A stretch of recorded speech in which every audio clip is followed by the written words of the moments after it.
அனைவருக்கும் என்னுடைய அன்பான மாலை வணக்கம். இந்த அரங்கத்தில் இருக்கக்கூடிய பெரியோர்கள், தாய்மார்கள், மிக முக்கியமாக சமுதாயத்தில் மாற்றத்தை ஏற்படுத்தக்கூடிய நபர்கள் நிறைய பேர் இந்த அரங்கத்துக்கு வந்திருக்கின்றீர்கள். முதியவர்கள், நம்முடைய மூத்தவர்கள் இந்த அரங்கத்திற்கு வந்திருக்கிறாங்க நேரம் கொடுத்து. இளையவர்களும் கூட பின்னருக்கையில் அதிகமாக இருக்கிறாங்க. சரணாலயம் இந்த நிறுவனத்தோடு தொடர்பில் இருக்கக்கூடிய நண்பர்கள் வந்திருக்கிறீங்க. ஆண்டாண்டு காலமாக யாருக்கும் தெரியாமல் இடது கையில் கொடுப்பது வலது கைக்கு தெரியாமல் நடக்கக்கூடிய வேலைகள் செய்யக்கூடிய எத்தனையோ மனிதர்கள் அமைதியாக இங்கே அமர்ந்திருக்கின்றீர்கள். இந்த சரணாலய நிறுவனத்தை மிகச் சிறப்பாக நடத்தி கொண்டிருக்கக்கூடிய வனிதாம்மா மேடையில் ஒரு எமோஷ்னலாக அமர்ந்திருக்கிறாங்க. ஏன்னா ரொம்ப பேசினீங்கன்னா அம்மா அழுதுருவாங்க, எனக்கு தெரியும் அவங்கள பற்றி. வனிதாம்மா இஸ் ஸோ எமோஷ்னல். கொஞ்சம் நீங்கள் அந்த வீடியோ கூட பார்த்தீங்கன்னா அந்த குரலே ஒரு தழும்பி பேசின ஒரு குரல். It is not a very நார்மலாக அவங்க பேசுறது இல்லை, ஒரு மாதிரி வெரி எமோஷ்னல் ஷீஸ். ஏன்னா எமோஷ்னல் பீப்புள் தான் மற்றவங்க மேலே ஒரு கேர் அண்ட் கன்சர்ன் அதிகமாக இருக்குது. ஏன்னா கல் நெஞ்சத்துக்காரங்களுக்கு எப்படி இன்னொருத்தர் மேலே ஒரு கன்சர்ன் இருக்கும். அதில் வனிதாம்மா அப்படிப்பட்ட ஒரு நபர் என்ற இருக்கையில் மத்தியில் அவங்க அமர்ந்திருந்தாலும் கூட எப்பொழுதும் கடைக்கோடியில் கடைசி குழந்தையோடு பணி செய்யக்கூடிய அற்புதமான உள்ளம் படைத்த ஒரு பெண்மணி. பாலாஜி உத்தமராஜ் அவர்கள் இந்த உத்தம் ஃபவுண்டேஷன் நிறுவனத்தை நிறுவி இதை செய்ய வேண்டும் என்கின்ற ஒற்றை குறிக்கோளோடு போன ஆண்டு நானும் அவரும் இந்த நிறுவனத்திற்கு வந்து அம்மாவுடைய சரணாலயத்தில் இங்கேயே தங்கி படித்து வேலைக்கு போகிற 2 பெண் குழந்தைகளுக்கு அவங்க பெரியவங்க ஆனதுக்கப்புறம் திருமணம் ஏற்பாடு செய்திருந்தார்கள். அந்த திருமணம் இங்கேயே நடந்துச்சுங்க. அது திருமணத்திற்கு விருந்தினர்களாக வந்திருந்தோம். அதன் பிறகு சரணாலயத்துக்குள்ளே போய் பார்ப்பதற்கு ஒரு வாய்ப்பு, எல்லா குழந்தைங்கிட்டையும் பேசுவதற்கு ஒரு வாய்ப்பு. அதெல்லாம் பார்த்து முடித்து விட்டு என்னுடைய காருக்கு வந்த பிறகு பாலாஜி என்ன சொன்னாங்க, அண்ணா நான் ஏதாவது செய்யலான்னு இருக்கேன் அப்படின்னு. கோயம்புத்தூர் நாங்கள் போய் ரீச் ஆகிறோம். இங்கேருந்து என்னங்க கோயம்புத்தூருங்க 50 நிமிஷம். ரீச் ஆனதுக்கப்புறம் பாலாஜி என்ன சொன்னார், அண்ணே ஒரு பில்டிங் கட்டி கொடுக்கலான்னு இருக்கேன் அப்படின்னு. நான் சொன்னேன், அண்ணா கண்டிப்பாக நீங்கள் பண்ணுங்கள், நான் மனசில் தோன்றது செய்யுங்க, அதுக்கு தம்பெல்லாம் யோசிக்காதீங்க, தைரியமாக பண்ணுங்க. அதை அம்மா சொன்னது போல் மிக வேகமாக அதற்கு முகூர்த்த கால் போட்டு மிக வேகமாக அந்த பணியை செய்து முடித்து இன்னைக்கு அந்த குழந்தைகளுக்கு 2 குழந்தைங்க தான் திறந்து வச்சாங்க. ஐயா நாங்கள்லாம் திறந்து வைக்கல. அந்த வீடியோ பார்த்தீங்கன்னா தெரியும். அந்த சரணாலயத்தில் இருக்கக்கூடிய 2 குழந்தைகள், சின்ன குழந்தைங்க, ஒரு 4 வயசு 5 வயசு குழந்தைங்க தான் இந்த பில்டிங்கை ஓப்பன் பண்ணாங்க. அவர்களுக்காக இன்னைக்கு இந்த building 2 floor, ground floor, first floor ரெண்டுமே அவர்களுடைய பயன்பாட்டுக்கு இன்றிலிருந்து வந்திருக்கிறது. ஏன்னா பாலாஜி என்னன்னு ஒரு விதத்தில் அவர் ஒரு எமோஷனல் பர்சன். எப்படி எல்லாம் எமோஷனல் பர்சனில் எப்படி கனெக்ட் ஆகிறாங்க பாருங்கள். நான் மேடையில் இருக்கே ஒரு சின்ன பேப்பர் எனக்கு எழுதி கொடுத்துருக்காரு அவருடைய கையெழுத்துலன்னா, இன்னைக்கு இந்த வேலையை முடிச்சிட்டோம், வேலையை முடிச்ச அன்னைக்கு அடுத்த வேலையை ஆரம்பிக்கணும். அடுத்து நம்முடைய பெரியநாயக்கம் பாளையத்தில் இருக்கக்கூடிய ஜனரஞ்சக ஓல்டேஜ் ஹோம் நவம்பர் 25ஆம் தேதி அடுத்த கட்டட வேலையை அங்கே ஆரம்பிக்கிற உத்தம் ஃபவுண்டேஷன் சார்பாக 50 லட்சம் ரூபாய் 3000 ஸ்கொயர் ஃபீட்டு அவங்களுக்கு ஜூலை 11, 2026 அவங்களுக்கு ஹேண்ட் ஓவர் பண்ணணும் அப்படின்னு. இதெல்லாம் பார்த்தீங்கன்னா ஒரு எண்ணம் அடிப்படையிலிருந்து உள்ளத்திலிருந்து வரணுங்க. செய்யணுங்கிற ஒரு நோக்கம் இருக்கணும். நியாயமான முறையில் பொருள் சேர்த்துருக்கணும். அந்த பொருள் சேர்த்த பிறகு அது நியாயமான முறையில் தர்மம் பண்ணணும் அப்படிங்கிற ஒரு எண்ணம் வெளிப்பாடு. அது வருவதே ஆண்டவன் உள்ள இருக்காங்கன்னு அர்த்தம். அதனால் பாலாஜி உத்தமராஜ் அவர்களுக்கும் அவருடைய குடும்பத்தினருக்கும் அக்கா தம்பி எல்லாம் வந்திருக்கிறாங்க. எல்லோருக்கும் இந்த நேரத்தில் என்னுடைய நெஞ்சார்ந்த வாழ்த்துக்களை தெரிவித்துக் கொள்கின்றேன். அதே நேரத்தில் இந்த சரணாலயத்தில் அம்மா ஆரம்பித்திருந்தாலும் கூட ஹிஸ்ட்ரி ப்ரொஃபஸராக இருந்தாங்க. என்ஜிஎம் கலை அறிவியல் கல்லூரியில் ஃபுல் டைம் வேலை பார்த்தாங்க. அப்புறம் பார்ட் டைம் வேலை பார்க்க ஆரம்பித்தாங்க. அப்புறம் சரணாலயத்துக்கு நேரம் கொடுக்க ஆரம்பித்தாங்க. லிட்டலாக அவங்க 2 குழந்தைங்களுமே இங்கே தான் பிறந்தாங்க. அவங்களும் உள்ளே இருக்கக்கூடிய வீட்டில் தான் வளர்ந்தாங்க. சரணாலயத்துக்குள்ளேயே அவங்களுடைய வீடு உங்களுக்குலாம் தெரிஞ்சனால தான் நீங்கள் இந்த நிகழ்வுக்கு வந்திருக்கிறீங்க. அப்படி இந்த குழந்தைகளும் கூட இதை நான் வாலண்டியராக செய்யணும், இதுதான் என்னுடைய பர்பஸ் ஆஃப் லைஃப் அப்படிங்கிறது அவங்களும் எடுத்துக்கொண்டு அவர்களுக்கு வந்திருக்கக்கூடிய கணவர்களும் கூட முழுமையாக இதற்கு ஒத்துழைப்பு கொடுத்து அவங்களும் ரொம்ப எந்தூசியாஸ்டிக்காக அதை அடுத்து எடுத்துகிட்டு போகணும். அமெரிக்காவில் ஒருத்தவங்க வாழ்கிறாங்க. அமெரிக்காலையும் சரணாலயத்து பேரில் அங்கேயும் ஒரு இதே போன்ற ஒரு நிறுவனத்தை நடத்துவதற்கான எல்லா வேலைகளும் செய்து நடத்தி கொண்டிருக்கின்றார்கள். அதனால் அந்த குழந்தைகளுக்கு குறிப்பாக 2 மகள்களுக்கு, மருமகன் 2 பேர்த்துக்கு, அவங்களுடைய குழந்தைகள் எல்லோருக்கும் இந்த நேரத்தில் என்னுடைய நெஞ்சார்ந்த வாழ்த்துக்களை தெரிவித்துக் கொள்கின்றேன். எத்தனை பேர் சரணாலயத்துக்குள்ளே போயிருக்கீங்கன்னு எனக்கு தெரியலிங்க. சில பேர் போயிருக்கலாம், சில பேர் போகாமல் இருக்கலாம். இப்போ பாலாஜி என்ன பேசும்போது ஒரு வார்த்தையை சொன்னாங்க, ஸ்பெஷல் சைல்டு அப்படிங்கிற வார்த்தையை வச்சுருக்கோம். அவங்க ஸ்பெஷல், அவங்க நார்மல் கிடையாது, அவங்க ஸ்பெஷல் அப்படின்னு. அப்போ இந்த ஸ்பெஷல் சைல்டை பார்த்துக்கணும் அப்படின்னாங்க ஸ்பெஷல் பீப்புளால் மட்டும்தான் முடியும், நார்மல் பீப்புளால் முடியாது. Normal people can only take care of normal children. ஒரு ஸ்பெஷல் குழந்தைக்கு இருக்கக்கூடிய நீட்ஸ், அவங்களோட எமோஷனல் டேண்ட்ரம்ஸ் மாறிக்கிட்டே இருக்கும். அவங்களுக்கு இருக்கக்கூடிய உடல் ரீதியான பிரச்சனைகள், மனது ரீதியான பிரச்சனைகள், அவங்களுடைய எதிர்பார்ப்புகள். ஒருத்தர் இருந்தால் பரவாயில்லைங்க, 200 பேர் 250 பேர் 300 பேர் ஒரு இடத்துல இருக்கிறாங்க. அதுவும் ஒரு வயசுல இருந்தால் பரவாயில்ல. பிறந்த குழந்தை, பிறந்து 2வது நாளில் வந்திருக்கக்கூடிய குழந்தை ஒரு பக்கம் இருக்கிறாங்க. 70 வயது இருக்கக்கூடிய பாட்டியும் அதே பிரிமைஸ்குள்ள அவங்களும் இருக்காங்க. இந்த குழந்தையினுடைய மனசு, அவங்க எமோஷனல் நீடு வேற மாதிரி இருக்கும். வயது முதிர்ந்தவங்க அவங்க வேற மாதிரி இருப்பாங்க. அது செகண்ட் சேலஞ்ச். அடுத்து பாருங்க, ஒரே மொழியை பேசினா பரவாயில்ல, எல்லாருமே தமிழ் தான் பேசுறாங்க, தாய்மொழி பேசுறாங்கன்னா பரவாயில்ல. ஹிந்தி பேசுறவங்க இருக்கிறாங்க, ஹிந்தி மட்டும்தான் தெரியும் அவங்களுக்கு, தமிழே தெரியாது. ஆங்கிலம் பேசுறவங்க இருக்கிறாங்க, தமிழ் தெரியாது. ஸோ வேறு வேறு மொழிகள் பேசக்கூடிய குழந்தைகள், பெரியவர்கள் உள்ள இருக்கிறாங்க. அப்போ எவ்வளோ சேலஞ்சுன்னு யோசிச்சு பாருங்க. வயது வித்தியாசம், மொழிகள் வித்தியாசம், அவங்களுடைய என்ன ஓட்டங்கள் வித்தியாசம். அதை நீங்கள் கம்ப்ளைண்ட் இல்லாமல் நடத்தணும். இன்னைக்கு இந்தியாவில் எத்தனையோ பேர் காத்துக்கிட்டு இருப்பாங்க, ஒரு சின்ன கம்ப்ளைண்ட் கிடைக்குமா, ஒரு சின்ன கரும்புள்ளி கிடைக்குமா, நம்ம காராக்கு எழுதலாம், அடாப்ஷன் ரெகுலேட்டரி ஏஜென்சிக்கு எழுதலாம், நம்ம என்ஜிஓ மானிட்டர் பண்ணக்கூடிய ஏஜென்சிக்கு எழுதலாம். ஸோ எந்த பிரச்சனை இல்லாமல் இதில் நீங்கள் டிரான்ஸ்பரண்டாக வேறு இருக்கணும். அதாவது நீங்கள் நேர்மையாக இருந்தாலும் மக்களுக்கு நேர்மையாக இருக்கிற மாதிரியும் நீங்கள் காட்டணும். அப்பியரன்ஸ் அதையும் செய்யணும், நேர்மையாக இருக்கணும். அதனால் அவ்வளவு பெரிய விஷயத்தை நம்முடைய வனிதாம்மா அவங்க இத்தனை ஆண்டு காலமாக மிக சிறப்பாக அதை செய்து கொண்டு வருகின்றார்கள். இன்னும் சிறப்பாக செய்வதற்காக 300 பேர்த்துக்கான லைசன்ஸ் வாங்கியிருக்கிறாங்க. இந்த சரணாலயத்துக்குள்ள தயா நார்மல் சில்ட்ரன், அவங்க குழந்தைங்க இங்கே இருக்கிறாங்க. அவங்களுக்கான கல்வி, அவர்களுக்கு தேவையான வேலை வாய்ப்புக்கான விஷயமெல்லாம் உள்ள நடக்குது. சரணாலயத்தில் ஜோதி, குறிப்பாக மனநலம் குன்றிய நம்முடைய சகோதர சகோதரிகள் இருக்கிறாங்க. 80 குழந்தைகள்.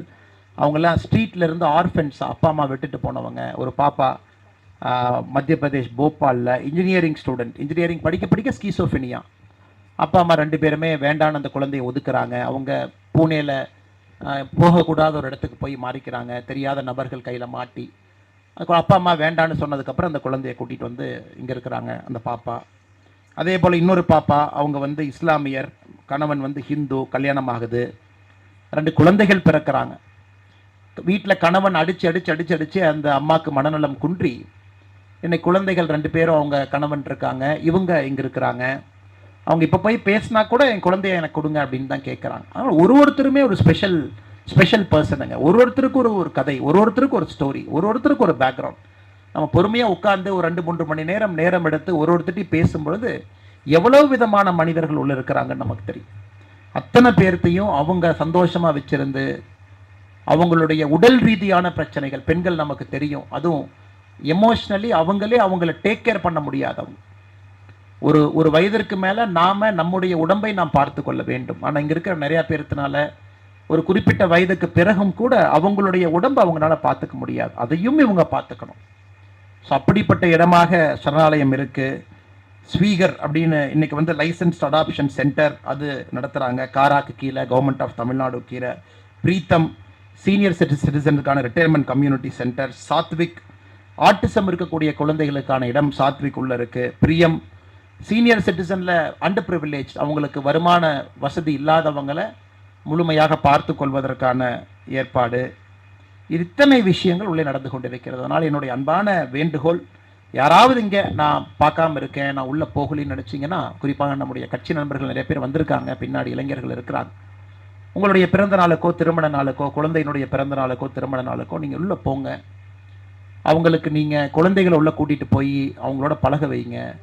அவங்களோட உங்கள் சந்தோஷமான தருணத்தை நீங்கள் பகிர்ந்து கொள்ள வேண்டும் என்பது என்னுடைய அன்பான வேண்டுகோள். காரணம், இது அவர்களுக்காக இல்லை, இது உங்களுக்காக. Broken mind is us, broken mind is not them. நம்ம எப்பவுமே வெளியிருந்து என்ன நினைப்போம்னா, புரோக்கன் மைண்ட் அவங்க, நமக்கு இல்லை. ஸோ நம்முடைய உடைந்த இதயங்கள் சரியாவதற்கு நாம் சரணாலயத்திற்கு செல்ல வேண்டும் என்பதுதான் என்னுடைய அன்பான வேண்டுகோள். அவங்கள போய் பார்த்து அவங்கள நாம் சந்தோஷப்படுத்துகிறோம், அது 2வதுங்க. நாம் பார்க்கும் பொழுது எத்தனையோ நபர்களுக்கு பர்பஸ் ஆஃப் லைஃப், எதற்காக வாழ்கின்றோம், நம்முடைய வாழ்க்கைங்கிறது என்ன, பணம் என்பது எங்கே ஆரம்பிக்க வேண்டும், எங்கே முடிக்க வேண்டும். ஒரு லெவலுக்கு மேலே பணம் உபதிரமாக எல்லாத்துக்குமே மாறும். ஒரு சர்டன் இன்ஃப்ளெக்ஷன் பாயிண்ட். நம்ம எல்லாருமே அதை கடந்திருக்கலாம், கடந்து கொண்டிருக்கின்றோம், கடக்க போகின்றோம். ஒரு லெவலுக்கு அப்புறம் பணம் பார்த்தீங்கன்னா இட் பிகம்ஸ் அ பாய்சன். அது வாழ்க்கையை ஒரு 70 வயசு 60 வயசு வாழ்ந்தவங்களுக்கு அது தெரியும். ஒரு சின்ன இன்ஃப்ளெக்ஷன் பாயிண்ட்ல பணத்தினால குடும்பத்தினுடைய உறவுகள், பிரச்சனைகள், நம்முடைய வாழ்க்கை முறைகள் எல்லாமே மாற ஆரம்பிக்கும். இப்போ பாலாஜி உத்தமராஜ் போன்ற மனிதர்கள் என்ன பண்ணுறாங்கன்னா, அந்த இன்ஃப்ளெக்ஷன் பாயிண்ட்ல போய் நிறுத்திடுறாங்க. நிறைய கான்வர்சேஷன் பேசுவோம், நானும் பாலாஜி அவர்களும் நிறைய பேசுவோம் தனிப்பட்ட முறையில். நம்முடைய கோவிட் காலகட்டத்தில், கொரோனா சமயத்தில் பாலாஜி அண்ணன் இருக்கும் பொழுது நான் ஒரு வார்த்தையை சொன்னேன்னா, எல்லா மக்களுக்கும் போய் எல்லா இடத்துல உதவி செய்கிறத விட ஒரு பெரிய ஹாஸ்பிட்டலை நம்ம எடுத்து அந்த ஹாஸ்பிட்டலுக்கு தேவையான உணவை நாம் ஒரு 40 நாளைக்கு கொடுப்பாங்க. நான் கொரோனா எப்போ முடியுதோ, என்னைக்கு கவர்மெண்ட் வந்து அவங்களுடைய நம்முடைய போட்டிருக்கக்கூடிய சட்டத்தை எல்லாம் தளர்வுகளை கொண்டு வர்றாங்களோ அன்னைக்கு வரைக்கும் கொடுக்கலாம். நாங்கள் ஆரம்பித்த பிறகு அது கிட்டத்தட்ட 41 நாள் 42 நாள் அது போய்கிட்டே இருந்ததுங்க. டெய்லி அந்த ஹாஸ்பிட்டலில் ஆயிரக்கணக்கான நபர்களுக்கு சிங்காநல்லூர் இஎஸ்ஐ மருத்துவமனையில் நம்ம கொடுக்கணும். அவங்களுக்கான உணவு நம்ம பேக் பண்ணி செஞ்சு கொடுக்கணும். இதை ஆரம்பித்தது நான், சொன்னது நான். ஆனால் தினமும் 42 நாளும் வந்து கொடுத்தது நான் கிடையாதுங்க. ஏன்னா நான் கரூரில் இருந்தேன், நான் ஏதோ ஒரு இடத்துல இருந்தேங்க, சென்னையில் இருந்தேன், எங்கேயோ சுற்றிக்கிட்டு இருந்தேன். ஆனால் 42 நாளும் அந்த இடத்துல இருந்த ஒரு மனிதர் பாலாஜி உத்தமராஜ் அவர்கள். 42 நாள் அவரோடு அவருடைய நண்பர்கள் இருக்கிறாங்க, என்னுடைய நண்பர்கள் வந்திருக்கிறாங்க. 42 நாள் அவங்க இருந்தாங்க.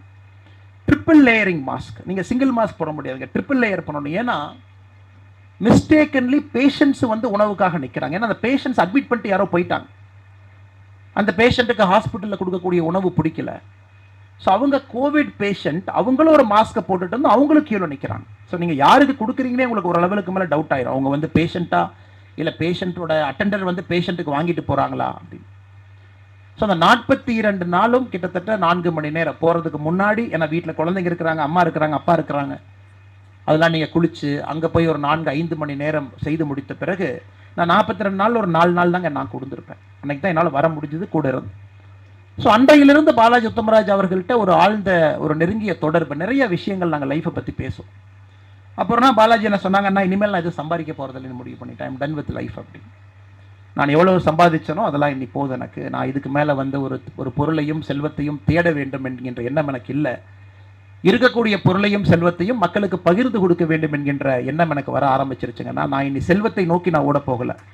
அதில் அடுத்தவர் சொன்னது எனக்கு ரொம்ப பிடிச்சிருந்ததுங்க.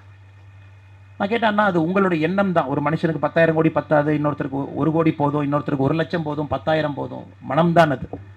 நான் கேட்டேன், என்ன எக்ஸாக்ட்லி ஏன் இந்த முடிவு எடுத்தீங்க அப்படின்னு. அது சொன்ன வார்த்தை எனக்கு பிடிச்சது. என்ன சொன்னாருன்னாங்க, ஆனால் எல்லாமே இந்த பூமியில் இருக்கக்கூடிய சில விஷயங்களை தான் நான் எடுக்கிறேன். அது மண்ணாக இருக்கட்டும், அது பொண்ணாக இருக்கட்டும், எல்லாத்தையும் நான் எடுத்துட்டேன், என்னோட வயசுக்கு எடுத்தாச்சு. அடுத்து என் பின்னாடி எத்தனையோ பேர் இருக்காங்க, அவங்களும் கொஞ்சம் எடுத்துட்டு போட்டு பண்ணாங்க. எத்தனை தான் நானே எடுப்பேன், அவங்களும் கொஞ்சம் எடுக்கட்டும், அவங்களும் நல்லா இருக்கட்டும். அதனால் என்னுடைய வயது வந்த பிறகு அதை விட்டு கொடுத்து விட்டு முன்னே செல்ல வேண்டும் என்று நினைக்கின்றேன். அடுத்து இளைஞர்கள் எத்தனையோ பேர் பசியோடு இருக்கிறாங்க, அவங்களும் அந்த பொண்ணையும் செல்வத்தையும் மண்ணையும் அவங்களும் எடுக்கட்டும் அப்படி. அப்பதான் நினைச்சு, இவர் எவ்வளவு இன்டெலிஜென்ட், இவர் அந்த லைஃப்னுடைய இன்ஃப்ளெக்ஷன் பாயிண்ட்டை கரெக்டாக பிடிச்சிட்டாரு. இதற்கு மேல் நாம் போகும் பொழுது நாம் சம்பாதித்த செல்வமே நமக்கு உபத்திரமாக மாறும் அப்படிங்கிறதுக்கு முன்னாடி அதை நிறுத்தி, உத்தம் ஃபவுண்டேஷன் 2024 அதை ஆரம்பித்து சரணாலயத்தில் நடத்தக்கூடிய நிகழ்வாக இருக்கலாம். அடுத்த ஆண்டு பெரியநாயக்கன் பாலத்தில் ஜனரஞ்சக ஓல்டேஜ் ஹோமில் நடக்கக்கூடிய நிகழ்வாக இருக்கட்டும். இது இரண்டும் கூட இப்போ செய்கிறாங்க. அதனால் தனிப்பட்ட முறையில் திரு பாலாஜி உத்தமராஜ் அவர்களுக்கு என்னுடைய வாழ்த்துக்களை தெரிவித்துக் கொள்கின்றேன். காரணம், விவேகானந்தர் அவர்கள் அவங்கள்ட்ட கேட்டாங்க, ஒரு மனுஷனுடைய மனசை சொல்லுங்க ஐயான்னு. ரொம்ப அற்புதமாக சொல்லியிருக்காரு. நான் படித்தவரை யாருமே ஒரு மனிதனுடைய மனது அந்த மாதிரி சொன்னதில்லை. விவேகானந்தர் என்ன சொன்னார்னாங்க, சுவாமி விவேகானந்தர் அவர்கள், ஒரு மனிதனுடைய மனது என்பது குரங்கை போன்றது. சரி பரவாயில்ல, எல்லாருமே சொல்றாங்க குரங்கு மனசு, தாவி தாவி குதிப்போம், அப்பப்போ மாறுவோம், பண்ணுவோம். சுவாமி விவேகானந்தர் அங்கே நிற்கல, இன்னும் ஒரு படி போறார். ஒரு குரங்கு கல்லை குடித்தால் எப்படி இருக்கும்? ஒரு நல்ல குரங்கு, ஒரு பனைமரத்து கல், ஒரு பனைமரத்து கல்ல குரங்கு நல்லா குடிச்சிருச்சு. குரங்குக்கே தாவி தாவி போகக்கூடிய மனசு, இது கல்லை குடித்த குரங்கு. சாமி விவேகானந்தர் அங்கே நிக்கல, இன்னும் ஒரு படி போனார். அந்த கல்லை குடித்த குரங்க ஒரு தேள் வந்து கடிச்சு வச்சா எப்படி இருக்கும்? அந்த குரங்கு ஆல்ரெடி அலைபாய்கிடக்கூடிய மனசு, கல்லை குடித்திருக்குது, ஒரு பனைமரத்து கல்லு.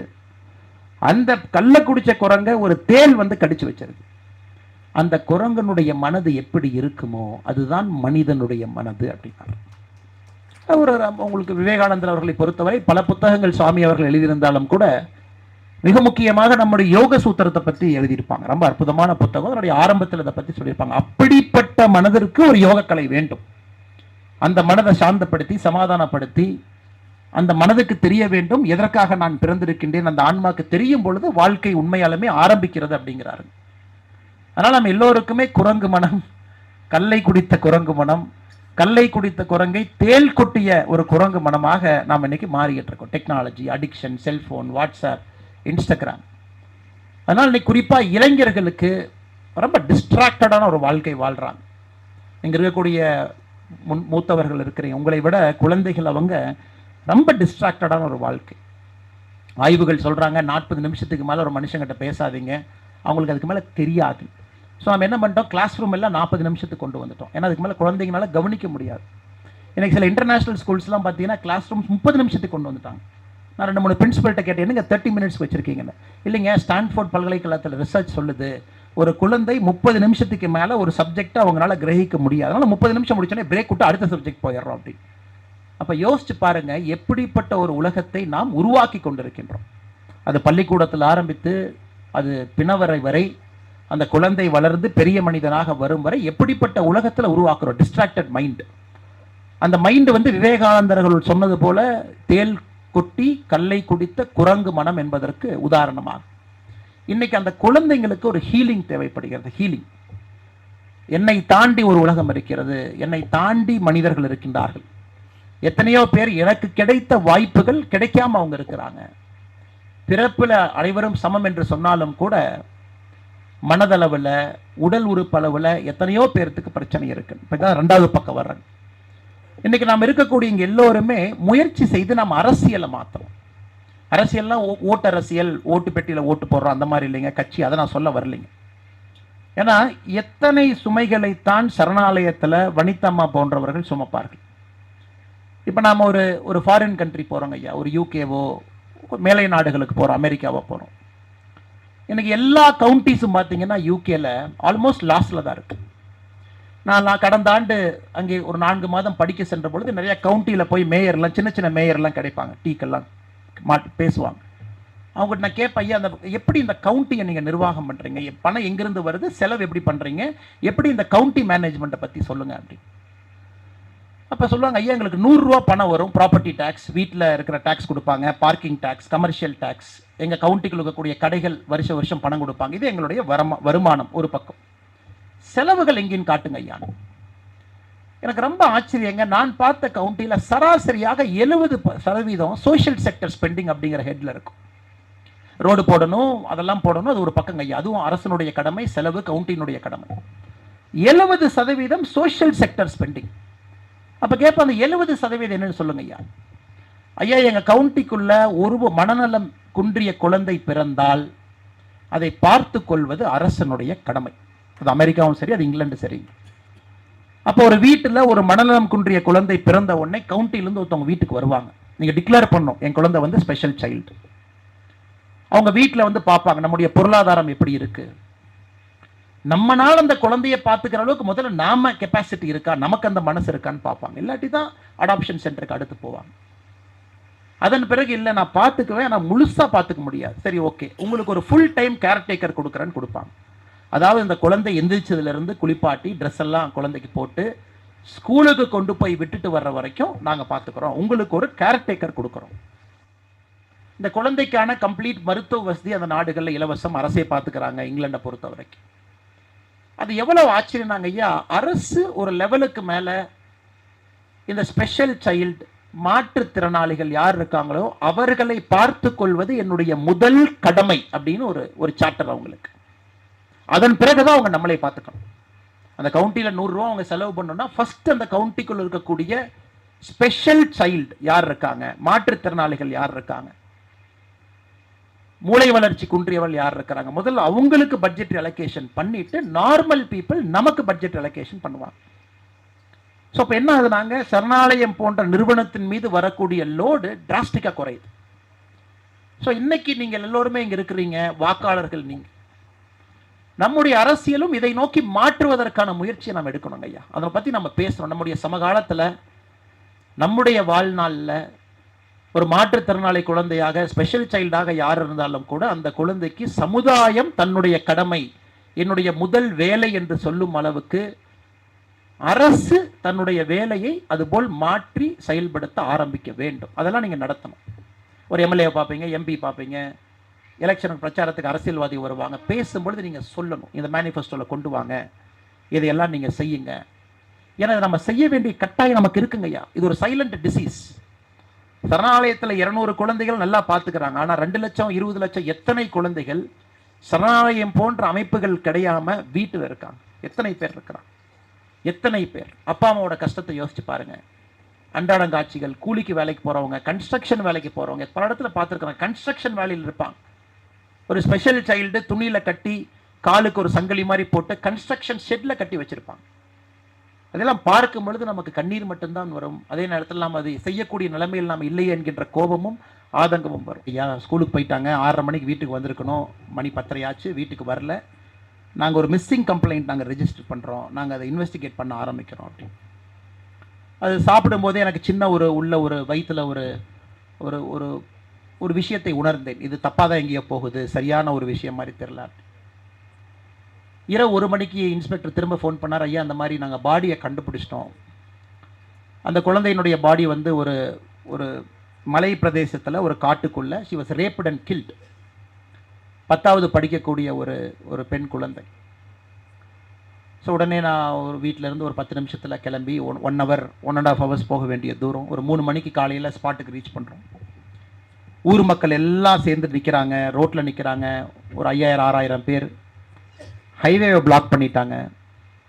எல்லாருடைய இதில் ஆக்ரோஷம், கோபம். காவல்துறைன்னு யாரு கிடைச்சாலும் அடிக்கணும் அப்படிங்கிறது அவங்களுடைய எண்ணம். அதுவும் குறிப்பாக எஸ்பி வந்தாங்கன்னா எஸ்பி நம்ம விடக்கூடாது அப்படின்னு. கரெக்டாக அந்த நேரம் பார்த்து மழை வேற, நல்லா கனமான மழை. அவங்ககிட்டலாம் சமாளித்து பேசி உள்ள அந்த பாடியை பார்க்கறதுக்கே கிட்டத்தட்ட நமக்கு ஒரு மணி நேரத்திற்கு மேலே தாமதம். நான் எல்லாத்திட்டையும் லிட்டரலி மைக்கில் அந்த லவுட் ஸ்பீக்கரில் நான் பேசுகிறேன், அந்த மெகாஃபோனில். இந்த மாதிரி இந்த குழந்தையினுடைய உடம்பில் இருக்கக்கூடிய ஃபொரன்சிக் எவிடன்ஸ் நமக்கு ரொம்ப முக்கியம். ஸ்மெல் நமக்கு ரொம்ப வேணும். டாக் ஸ்பாட் பிக் பண்ணணும். ஆல்ரெடி மழை, ஸ்மெல் இருக்காது. டாக் வந்து சென்ட்டுக்குனாச்சும் நீங்கள் வழி விடுங்க. 5000 பேர் நீங்கள் நபருங்க, ஏன்னா உங்கள் சென்ட்டே அங்கே இருக்கும். மக்கள் என்னை விடவே இல்லை. சட்டையை பிடிக்க வந்தாங்க, அடிக்க வந்தாங்க. நான் காவல்துறையிட்ட சொன்னது, யாருமே எதுவும் செய்யாதீங்க, அவங்க என்ன எக்ஸ்ட்ரீம் ப்ரொவோக் பண்ணால் கூட நீங்கள் ஜஸ்ட்டு தடுத்து பாருங்கள், மற்றபடி don't go on the attack charge. அந்த குழந்தையை பார்க்குறவங்க அதன் பிறகு அந்த 3 நாட்களில் அக்யூஸ்டை பிடிச்சிடறோம். எப்பொழுதுமே நான் என்னுடைய பணிகாலத்தில் இது போல் யாராச்சும் இறந்தாங்கன்னா நான் வீட்டு கண்டலன்ஸுக்கு போவேங்க. நான் கிராமத்தில் வளர்ந்த பையன், அது எப்பொழுதுமே ஒரு ஹேபிட்டாக வச்சுருப்பாங்க. நம்ம ஜூரிஸ்டிக்ஷனில் யார் இறந்தாலும் கூட காவல்துறை கண்காணிப்பாளராக வீட்டுக்கு போவேன், போய் அந்த கண்டலன்ஸை கேட்குறதுக்கு. அப்போ வீட்டுக்கு போகும்போது அம்மா உட்காந்துருக்குறாங்க. இந்த மாதிரி நீ பார்த்தோன்னே ஒரே கேள்வி தான் கேட்டாங்க. தம்பி நீ வந்து பிடிச்சிட்ட, 3 நாளில் பிடிச்சிட்ட, சிஎம் விருதெல்லாம் வாங்கிட்ட, அதெல்லாம் ஓகே தம்பி, எனக்கு என் பொண்ணு தான்ப்பா வேணும், பொண்ணை திருப்பி கொடுப்பான்னு. சடலத்தில் எரிச்சாச்சுங்க. அப்போ நான் அம்மாட்ட சொன்னம்மா, இந்த மாதிரி வந்து எல்லோருமே எங்கள் முயற்சியை பண்ணுறோம், காவல்துறை இருக்குது, அதிகாரிகள் இருக்கிறாங்க, நேர்மையாக இருந்தாலும் கூட, நாணயமாக வேலை பார்த்தாலும் கூட எங்களையும் தாண்டி குற்றங்கள் நடக்குது. அது எங்கள் எல்லோருக்கும் வருத்தமாக இருக்குது. ஆனால் அவங்க இந்த மாதிரி நேரத்தில் ஒரு 10ஆம் கிளாஸ் படிக்கக்கூடிய பொண்ணு ரேப்ட் அண்ட் கில்ட் அப்படிங்கும் பொழுது எங்களுக்கு வருத்தம் தாங்கம்மா, நீங்களும் மனசை தேர்த்திக்கணும்னு சொல்லும் பொழுது அப்போ நான் வீட்டுக்கு வந்து யோசிச்சேங்க, அந்த பொண்ணு எதற்கு இறந்தாங்க, ஒய் திஸ் கேர்ள் டைட், எதுக்கு அந்த பொண்ணை ரேப் பண்ணாங்க. இந்த ரூட் காஸ் அனாலிசிஸ்னு ஒரு பேப்பர் எடுத்து ரூட் காஸ் அனாலிசிஸ் போட்டேன். ஏன் அந்த பொண்ணு 6:30 மணி வரைக்கும் ஸ்கூலில் இருந்தாங்க? சரி, 6:30 மணிக்கு ஸ்கூலில் இருந்த பொண்ணு ஏன் நடந்து போனாங்க? 4 கிலோமீட்டர் நடந்து போனாங்க காட்டு வழி பாதையில். Root cause analysis number 1, bus இல்லை. அவங்க நடந்து வர வேண்டிய கட்டாயம். காலையில் 4 கிலோமீட்டர் போகணும், சாயந்தரம் 4 கிலோமீட்டர் வரணும். 2வது, அந்த ஸ்கூலில் 2 கம்ப்யூட்டர் தான் இருக்குது. 10ஆம் கிளாஸ் பொண்ணுங்களுக்கு ரேஷன் பண்ணுறாங்க. ஸோ 4 மணிலேருந்து 4:30 வரைக்கும் 4 பேர், 4:30லேருந்து 5 வரைக்கும் 4 பேர், 5:30லேருந்து 6 வரைக்கும் 4 பேர். ஸோ இந்த குழந்தைக்கு அன்னைக்கு 6 to 6:30 ஸ்லாட், 4 to 4:30 சில குழந்தைகள் கிடைக்குது அதே கிளாஸில் கம்ப்யூட்டர் ஸ்லாட். ஆனால் 2 கம்ப்யூட்டர் ரேஷன் பண்ணுறாங்க. இந்த குழந்தைக்கு 6 to 6. அப்போ அந்த உள்ளூரில் இருக்கிற இன்னொரு பொண்ணுக்கு 4 to 4:30, அவங்க கம்ப்யூட்டர் கிளாஸ் முடிச்சுட்டு அவங்க கிளம்பிடுறாங்க. இந்த பொண்ணு கடைசியாக மாட்டிக்கிறாங்க. அப்போ தனியாக போக வேண்டிய கட்டாயம். ரூட் காஸ் அனாலிசிஸ் நம்பர் 2, அந்த இடத்துல கம்ப்யூட்டர் பற்றாக்குறை. ரூட் காஸ் அனாலிசிஸ் 3, ஏன்னா குற்றங்கள் வந்து பல பரிமாணங்கள் நடக்குங்க, ஒரு பரிமாணங்கள் மட்டும் நடக்காது. போலீஸ் வெஹிக்கிளினுடைய பேட்ரோல், லோக்கல் ரவுடி செக்கிங், உள்ளூர் இருக்கக்கூடிய அக்யூஸ்ட் எல்லாம் ப்ராப்பராக முறையாக அவங்க வீட்டுக்கு போய் செக் பண்ணுறாங்களா, மாதம் மாதம் ரவுடி பெரேட் நடக்குதா, போலீஸ் சம்மந்தப்பட்ட விஷயம், அது ரூட் காஸ் நம்பர் 3. இந்த மாதிரி நான் கிட்டத்தட்ட ஒரு 9-10 ரூட் காஸ் எழுதுறேங்க. இதை நம்ம எப்படி சரி பண்ண போகிறோம்? இந்த 10ல் 1 மட்டும்தான் என் கையில் இருக்குது. காவல்துறையை நான் வேகப்படுத்தலாம், பெட்ரோல் வெஹிக்கிளில் நிறையா கொடுக்கலாங்க, அவங்கள ரவுடி ஷீட்டரை கரெக்டாக பிடிச்சிட்டு வந்து செக் பண்ணுங்களா. ஆனால் 9 என்னுடைய கையில் இல்லைங்க. என்னால் கம்ப்யூட்டர் வாங்கி கொடுக்க முடியாது. நான் காவல்துறை இருக்கக்கூடிய அதிகாரி. நான் என்னால் அந்த ஊருக்கு பஸ் வர முடியாது. நான் ஒரு டிஸ்ட்ரிக்ட் கலெக்டரோ, நான் ரெவென்யூவில் இருக்கக்கூடிய அதிகாரி இல்லை. அப்போ எல்லாம் அந்த வீட்டுக்கு போயிட்டு எல்லாம் பேசணும். உங்களை போன்ற நல்ல மனிதர்கள் எல்லாம் சேர்ந்தாங்க. ஒருத்தர் சொன்னார், ஐயா நான் பஸ் வாங்கி கொடுக்குறேன், ஒரு பழைய பஸ்ஸை வாங்கி நான் கொடுக்குறேன். அந்த பஸ்ஸில் ஒரு 16-18 பேர் போல் மினி பஸ் ஒன்று வாங்கி கொடுக்குறேன். அந்த பஸ் அப்படியே ட்ரிப் சார்ட் போட்டுட்டு இந்த ஒரு பக்கத்தில் இருக்கக்கூடிய கிராமத்தில் அதே பிக்கப்பு அதே ட்ராப்புங்க ஐயான்னு. இன்னொருத்தர் சொன்னார், ஐயா நான் டீசல் அடித்து கொடுக்குறேன் 6 மாதம் அப்படி. இன்னொருத்தர் சொன்னார், அடுத்த 6 மாதம் நான் அடிக்கிறேன். இன்னொருத்தர் சொன்னார், ஐயா நான் ஒரு 4 கம்ப்யூட்டர் கொடுக்குறேன். இந்த மாதிரி சொல்லிங்க ஒரு வாரத்துக்குள்ளே அந்த ஸ்கூலுக்கு தேவையான அடிப்படை விஷயங்கள் எல்லாமே அங்கே இருக்கக்கூடிய மக்களே சொன்னதுக்கப்புறம் அவங்களே செஞ்சுட்டாங்க.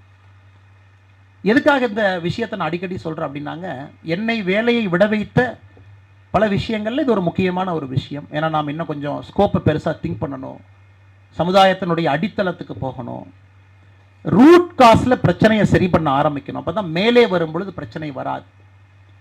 இன்னைக்கு நம்முடைய சமுதாயத்தில் நமக்கு தேவை, சொல்பவர்கள் தேவை, கொடுக்கறதுக்கு நிறைய பேர் தயாராக இருக்கிறாங்க.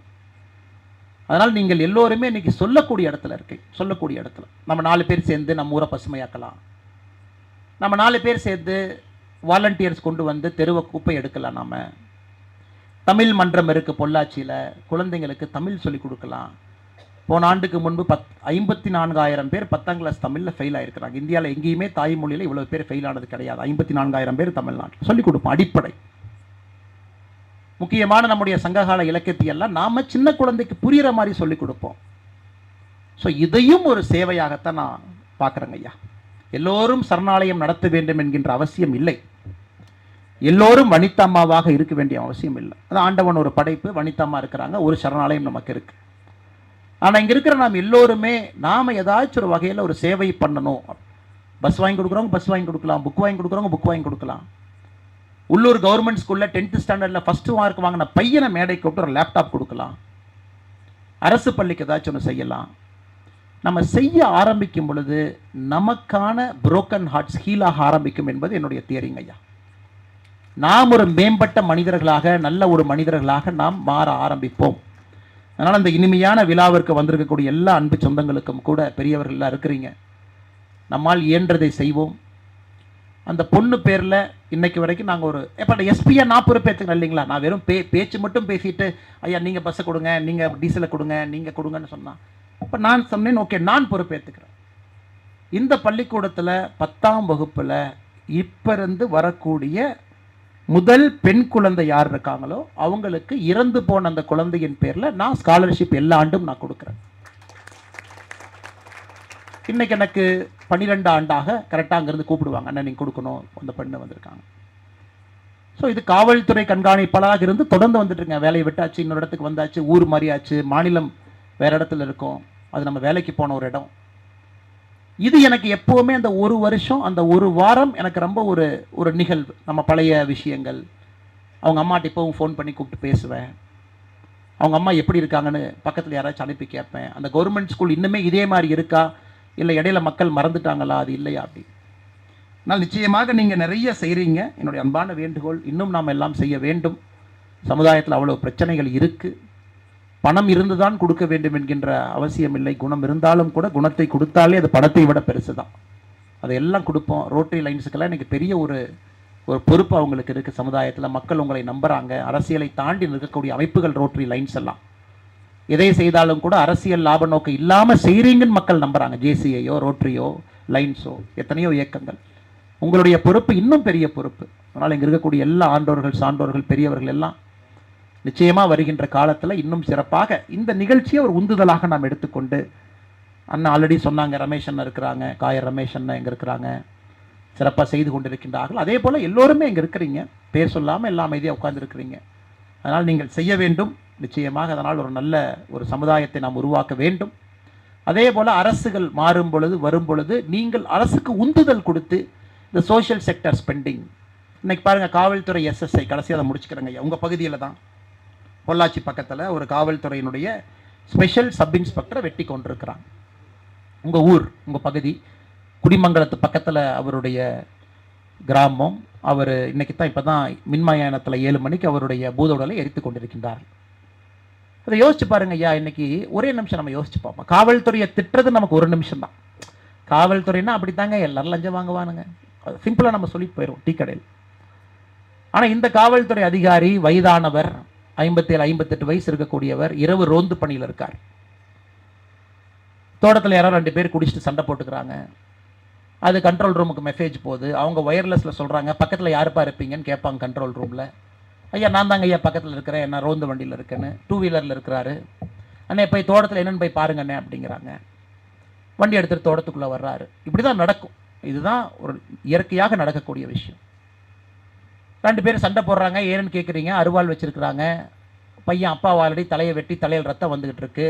காவல்துறை அதிகாரி போய் கேட்குறாரு எதுக்கு வெட்டினீங்கன்னு. நேராக அந்த அருவாளை எடுத்து காவல்துறை அந்த நீங்கள் ஃபோட்டோவை பார்க்கணும், எவ்வளவு கொடூரமாக அவரை வெட்டி சாய்த்திருக்கின்றார்கள், எவ்வளவு கொடூரமாக. அவர் அப்படியே கண்டந்துடமாக இங்கெல்லாம் வெட்டி அவர் அங்கேயே உயிர் பிரிஞ்சிருச்சு. ஏன்னா அந்த வயதிற்கு திரும்பி ஓடக்கூடிய நிலைமையில் அவர் இல்லை. இது ஏன் நடக்குதுன்னு நமக்கு பார்ப்போம். இது காவல்துறை அதிகாரி இறந்துட்டாங்க, நம்முடைய மாண்புமிகு முதலமைச்சர் ஐயா 30 லட்சம் ரூபா நிவாரணம் கொடுத்துட்டாங்க, உடலை எரித்தாச்சு, நம்மளாம் வீட்டுக்கு போய் ஆறுதல் சொல்லியாச்சு, எல்லாம் பேசியாச்சு, கிளம்பியாச்சு. பட் அந்த வீட்டில் மனைவி இருப்பாங்க, அவங்களுடைய குழந்தைகள் இருப்பாங்க, அவங்க அப்படியே தாங்க இருப்பாங்க. இதுக்கு அடிப்படை காரணம் பாருங்க, நீங்கள் இந்தியாவை தவிர எங்கே போனாலும் ஐரோப்பிய நாடுகள், அமெரிக்காவில் ஒரு செப்பரேட்டாக ஒரு காவல்துறை பார்க்க மாட்டேங்க. தேர் ஆல்வேஸ் பீன் பட்டி. ஒருத்தர் கூட இன்னொருத்தர் இருப்பார். ஒருத்தர் தனியாக எங்கேயுமே வரமாட்டாங்க, 2 பேர் தான் வருவாங்க. பார்க்கில் 2 பேர், ரோந்தல் 2 பேர், நைட் பீட் 2 பேர், மினிமம் 2. கார் ஓட்டுறாங்க 2 பேர். நீங்கள் மூவிஸ் எல்லாம் பார்ப்பீங்க. அப்போ ஒருத்தர் நம்மகிட்ட பேசும்போது இன்னொரு காவல்துறை அதிகாரியினுடைய கை பார்த்தீங்கன்னா பிஸ்டல் மேலே இருக்கும். நீங்கள் எங்கேயாச்சும் இந்தியாவுக்கு வெளியே டூருக்கு போகும்போது அப்சர்வ் பண்ணி பாருங்க, போலீஸ்ட பப்ளிக்கில் ஒரு கன்ஃபரன்டேஷன் அப்போ ஒருத்தர் நம்மகிட்ட பேசுவார், இன்னொரு காவல்துறை அதிகாரி கை வந்து கன்னில் இருக்கும். ஏன்னா அவர்கிட்ட நீங்கள் மிஸ்பிஹேவ் பண்ணீங்கன்னா அவங்க கன் எடுப்பாங்க, டேசர் வச்சுருப்பாங்க. சப்போஸ் உங்கள் கையில் வெப்பன் இல்லை அப்படின்னா அந்த டேசர் வச்சு அடிப்பாங்க. எல்லாமே இருக்கும், பாடி கேமரா இருக்கும். இன்னைக்கு நம்முடைய காவல்துறையில் 100 பேர் இருக்க வேண்டிய இடத்துல 60 பேர் வேலை பார்க்குறாங்க. 40% பற்றாக்குறை. ஏன்னா நமக்கு என்ன, ஆல்ரெடி நமக்கு சம்பளம் கொடுக்க முடியல அரசு ஊழியர்களுக்கு. இல்லை காவல்துறையும் 40% அவங்களையும் ரெக்ரூட் பண்ணி அவங்களுக்கு நம்ம சம்பளம் கொடுத்தா அரசு கஜானா திவால் ஆகிவிடும், எல்லோருக்குமே தெரியும். அப்போ இந்த அதிகாரி தனியாக போகிறார். ஒரு 84 85 பேர் இருக்க வேண்டிய ஸ்டேஷனில் 50 பேர் இருப்பாங்க. 4 எஸ்எஸ்ஐ இருக்க வேண்டிய இடத்துல 2 பேர் இருப்பாங்க. ஒரு 20 ஹெட் கான்ஸ்டபிள் இடத்துல 12 பேர் இருப்பாங்க. 40 கான்ஸ்டபிள் இடத்துல 25 பேர் இருப்பாங்க. அப்போ நம்ம அடிப்படையில் யோசிக்கணும், root cause. Again root cause. ஏன் இறந்தார்? யாரோ குடிச்சனால இறக்கலைங்க, யாரோ அருவாடுத்து வெட்டினால இறக்கல. ஏன் இறந்தார்? இதுக்கு ரூட் காஸ் நீங்கள் போட்டீங்கன்னா காவல்துறை சிப்பந்திகளுக்கு, அதிகாரிகளுக்கு வசதி வாய்ப்புகள் நாம் ஏற்படுத்தி கொடுக்காதனால அவர் இறந்தார். சிம்பிள். அவன் குடிக்கிறவன் குடிக்கத்தான் செய்வாங்க, கத்தி எடுத்து வெட்டுறவன் வெட்டத்தான் செய்வான். ஏன்னா அவனுக்கு அந்த அறிவு இல்லை, அதனால தான் அவன் குடிச்சிட்டு கத்தி வச்சுட்டு சுற்றிட்டு இருக்கிறான். அதனால் இது எல்லாமே நம்ம ரொம்ப நுணுக்கமாக நம்ம புரிஞ்சுக்கிட்டு, நீங்களும் அரசு எந்திரத்தை கொஞ்சம் அப்படியே தள்ளி தள்ளி வைக்கணும். ஏன்னா அரசு சொல்கிறத மட்டும் நம்ம கேட்காம, உங்களுக்கு ஒரு பெரிய கடமை இருக்குது, அரசு இயந்திரத்தை அப்படியே தள்ளி வைக்கணும். ஏன் காவல்துறைக்கு வந்து நீங்கள் 40% வேகன்சி வச்சுருக்கிறீங்க?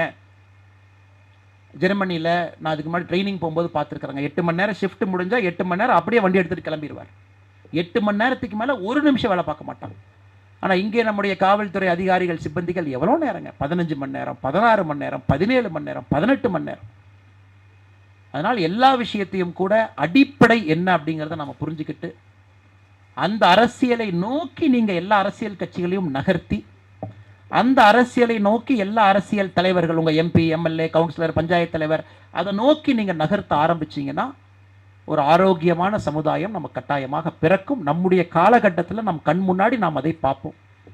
அதனால் அந்த உயிர் பிரிந்த, நம்மை விட்டு பிரிந்திருக்கக்கூடிய அந்த ஸ்பெஷல் சப் இன்ஸ்பெக்டர் அவர்களுக்கும் என்னுடைய நெஞ்சார்ந்த அஞ்சலி இந்த நேரத்தில் நான் உங்கள் ஊருக்கு உங்கள் மண்ணுக்கு வந்திருக்கின்ற காரணத்தினால அவருக்கும் இந்த நேரத்தில் செலுத்தி, காரணம் நமக்காக பாடுபட்டவர். அவர் வேலையே நம்மை பாதுகாத்துக் கொள்வது மட்டும்தான், நம்ம குழந்தைகளை பாதுகாத்துக்கிறது. ரோட்டில் நம்ம போகும்போது அவருக்கு தூக்கம் இருக்கா, அவருக்கு தீபாவளி இருக்கா, அவருக்கு பொங்கல் இருக்கான்னு. அதனால் என்னுடைய அன்பான வேண்டுகோள், எங்கே நம்ம செய்கிறாங்களோ இல்லையோ பொள்ளாச்சியை நீங்கள் அதை ஆரம்பிங்க. ரோட்டரி லைன் சேர்ந்து ஒரு மணியை கலெக்ட் பண்ணி மக்கள்கிட்ட, அந்த காவல்துறை அதிகாரி வீட்டுக்கு போங்க, அந்த குழந்தையினுடைய லைஃப் டைம் எஜுகேஷன் எக்ஸ்பென்ஸை நீங்கள் ஏற்று, லைஃப் டைம் எக்ஸ்பென்ஸ் இங்கே இருக்கக்கூடிய லைன்ஸ் ரோட்டரி நீங்களாம் மனசு வச்சு சேர்ந்தீங்கன்னா அது தமிழ்நாட்டில் இருக்கக்கூடிய எல்லா காவல்துறை அதிகாரிக்கும் காவல்துறை சிப்பந்திக்கும் பொள்ளாச்சி உறக்க சொல்லட்டும், எங்களை காப்பவர்களை நாங்கள் காப்போம் அப்படின்னு நம்ம உறக்க நீங்கள் இங்கிருந்து ஒரு மெசேஜ் கொடுத்தீங்கன்னா அது தமிழ்நாட்டில் இருக்கிற பட்டி தொட்டி எல்லாம் அது நிச்சயமாக செல்லும். அது எங்கே செய்கிறாங்களோ எல்லாம் பொள்ளாச்சியில் நீங்கள் செஞ்சு காட்டிடுவீங்க. அதையும் இந்த நேரத்தில் இந்த அவைக்கு சொல்லி, வாய்ப்பு கொடுத்த எல்லா நல்ல நெஞ்சங்களுக்கும், பெரியவர்களுக்கும், தாய்மார்களுக்கும், மேடையில் இருக்கக்கூடிய வனிதாமா அவர்களுக்கும், அன்பு சகோதரர் பாலாஜி உத்தமராஜ் அவர்களுக்கும், வந்திருக்கக்கூடிய பத்திரிகை நண்பர்களுக்கும், சிறப்பு விருந்தினர்களுக்கும், மிக அற்புதமாக அம்மா இங்கேருந்து பேசிகிட்டு இருக்கிறாங்க. அம்மா நான் ஒன்றுனா அம்மா என்னை பற்றி 10ங்கிறாங்க. இருந்தும் கனிவான வார்த்தைகள் அம்மா என்னை பற்றி சொல்லியிருக்கிறீங்க. அதனால் உங்களுடைய பேரனாக மகனாக செவிசாய்த்து உங்களுக்கு என்னுடைய நெஞ்சார்ந்த நன்றிகளையும் இந்த நேரத்தில் தெரிவித்து என்னுடைய உரையை முடித்துக் கொள்கின்றேன். நன்றி, வணக்கம். பாரத் மாதா கி ஜெய்.